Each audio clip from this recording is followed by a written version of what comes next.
Hello, welcome to Tim Anderson Horse Training. Today I want to talk about helping you with a horse that stops heavy on his front end. If you have a horse that when you ask the horse to stop, he just sticks his front feet in the ground and jars your teeth and makes your back hurt when you stop, I'm going to show you how to fix that with your horse. So the first thing I'm going to do is we're going to walk some circles over here by the fence. I'll walk a few circles right here, and every time I pass this fence, I'm going to pass right next to the middle of this panel right here. And we're going to walk a circle, and we're going to teach him to stop with his back end instead of his front end, so he don't stick those front feet in the ground. So what I'm going to do, you've heard me say before, there's 3 ways to stop a horse. You can sit, you can say whoa, and you can pull on the reins. So the pulling on the reins has what has created this problem. You've pulled on the reins, you've created tension in that horse's mouth, and that tension makes him stiffen his front feet. So what we're going to do is we're going to release that tension in his face, and we're going to get him softer in the shoulders and the legs. So the next time I come around, I'm going to come to the fence at about a 45-degree angle, and I'm going to take the rein on the side of the fence, which will be this rein, and I'm just going to turn him into the fence. I'm not going to say anything to stop, just going to pick up that rein, turn into the fence, and then we're going to walk the other way. Wasn't very pretty, kind of awkward. It's okay. That's all part of the process. Keep walking our circle. You can ride one-handed, you can ride two-handed. Of course, you have to have your reins, you have to have two-handed to turn into the fence. You can ride with a shank bit, you can ride with a snaffle bit, whatever your horse you normally ride your horse in. So as I come to the fence on this side, I'll be ready with this hand, and I'm just going to turn his nose into the fence. About a 45-degree angle, turn into the fence, and walk off. Now what you saw there with his feet, he was expecting that to come a little bit more, so he kept his front end a little looser to make that lateral turn towards the fence, and his back end stayed engaged a little bit. If you watch the video I did of me working that little Palomino colt on the ground, I talked about making turns with that back end engaged. That's a big part of why I never disengaged the back end. As soon as you disengage the back end, the weight goes to the front end. I want the back end engaged, I want the front end loose and moving laterally. So we'll do it again. Come to the fence. Be ready with my hand on the fence side, tip the nose to the fence, turn and go the other way.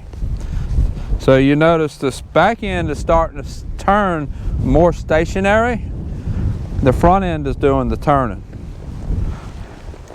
Let's go ahead and pick it up to a trot. Stay in my same circle. This is a good time. I want you to watch his nose and how his mouth tilt to the outside just a little bit. It's not really straight up and down with his forehead. It's a good thing to recognize. I think this horse is needing a chiropractor. I think he's got something going on in the pole. Just something to take note of. So we're going to go around again. I'm going to pull him to the fence again. I'm not going to say anything to stop. Just going to pull to the fence and change directions.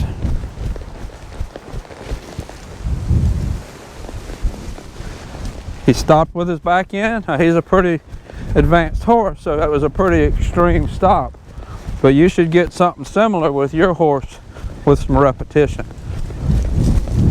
He stopped with his back end, kept the front end loose.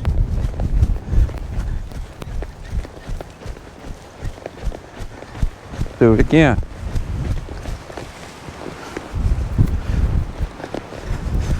So what the whole point of this is to get him to stop with his back end, keep his front end up where it can move laterally. I'm not even asking him to stop. We're just turning.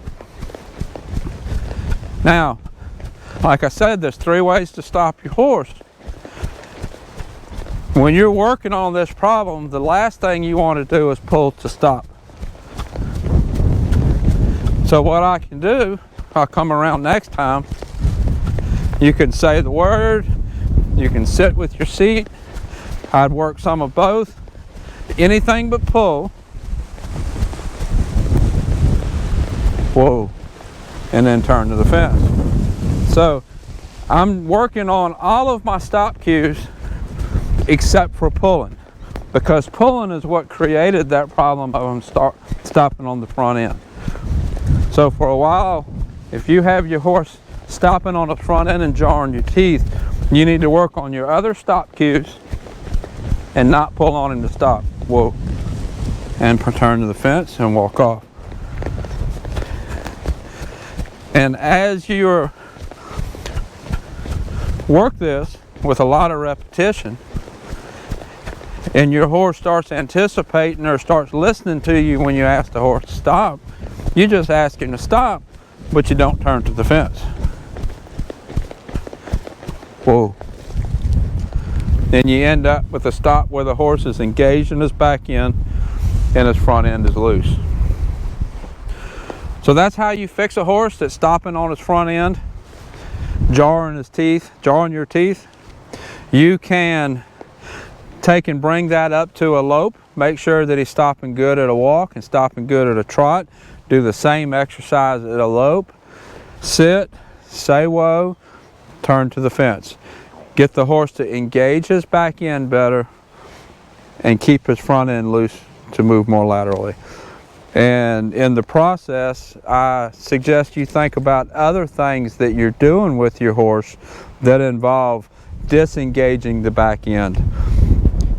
Disengaging the back end puts the horse on his front end and helps make him start front end heavy.